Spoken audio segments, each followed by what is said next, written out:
Joining us now is polls analyst Phillipe Fournier, chief editor for 338 Canada. Phillipe, thank you for joining us today. Thanks for having me, Michael. So, of course, here we are, debate night in Manitoba. The main party leaders really coming together with just a week and a half left in this campaign. And if the numbers are correct, I kind of smile as I say that to you, if they are correct, Kinew and the NDP have reason to be confident tonight. Can you walk us through the numbers as they stand right now? Well, we have to be careful, obviously, because the polls that we have seen in this campaign have varied substantially. We have seen polls early in the campaign that showed a statistical tie between the PCs and the NDP. But in the last few days, we saw two polls from the Angus Street Institute and also from Probe Research, the local Manitoba polling firm, that has given a substantial lead for the NDP, including in the capital of Winnipeg. So if we take the average of those polls, the 338 Canada model has right now the NDP leading by a margin of 3 to 6 points on average over the PCs. But when you look at the seat projection, the fact that the NDP is so dominant in Winnipeg, in seat-rich Winnipeg, it gives the NDP the edge right now before the last stretch of this campaign. Okay, now you mentioned the beginning of the campaign, and I think that's important to note for people who've not been following the Manitoba election campaign since day one. But there is this shift from what we saw just a couple of weeks back. Did something happen for those numbers to shift from a statistical tie to an NDP lead right now? I would say sometimes it's just voters paying more attention, because the fact that it was a statistical tie at the onset of this election was in itself a bit strange. The NDP has been leading in polling in the polls in Manitoba for the better part of 3 years, and so perhaps again the fact that Ms. Stefanson was still mostly unknown to many voters in this country, the fact that Mr. Pallister left a sour taste in many people's mouth in Manitoba.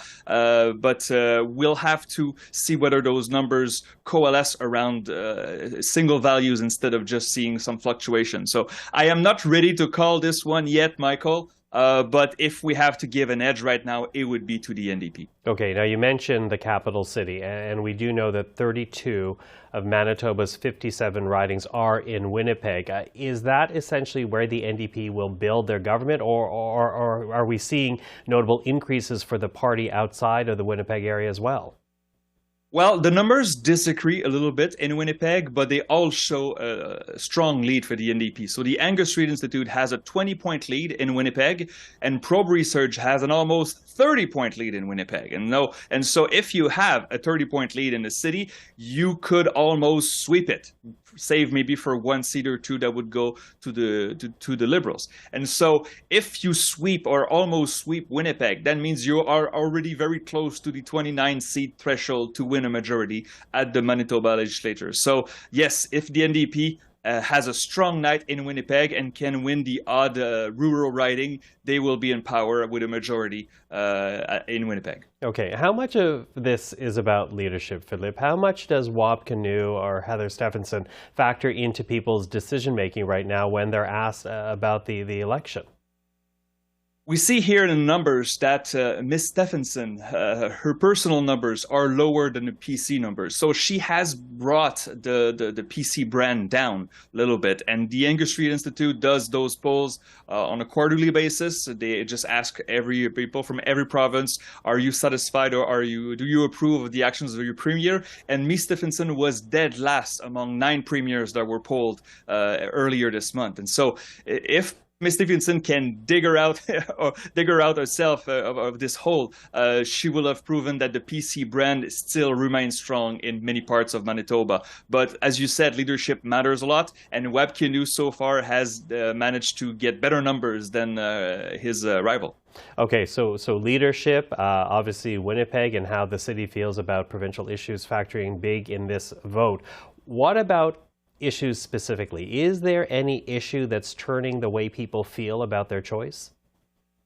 Earlier this week, there was a poll by ResearchGo. It's a Vancouver-based firm, and they asked respondents in Manitoba, what is the number one issue in this election? And overwhelmingly, the answer was healthcare. And obviously, if you're running on healthcare, the NDP has been strong on this issue, and the PCs have a record to defend. And so right now, I would say that the issues that are most important for Manitobans, according to the polls at least, give an edge again to the NDP. Okay, now I know you said you're not ready to call it quite yet, but October 3rd is election day, not that far away from now. Advanced polls, I think they open up next week. Is there still time for the numbers to shift as we currently see them? Oh, absolutely. Absolutely, Michael, especially given that there's a debate tonight. And so if sometimes you can win a debate, sometimes you can lose a debate. And so if the debate is a tie right now, it could be good enough for Webb Kinew and the NDP. Ms. Stefanson really has to come out swinging and has to show that she will bring change. She will bring a better administration than the Pallister years. She has a chance, an opportunity to show herself off to Manitobans who are maybe considering voting for PC but are not sure. Yeah, well, of course, we'll have to wait for the post-mortem on the debate tomorrow, as tonight is debate night. But for now, Phillipe, thank you for this. Really appreciate the time. That's Phillipe Fournier of 338 Canada. Thank you, Michael.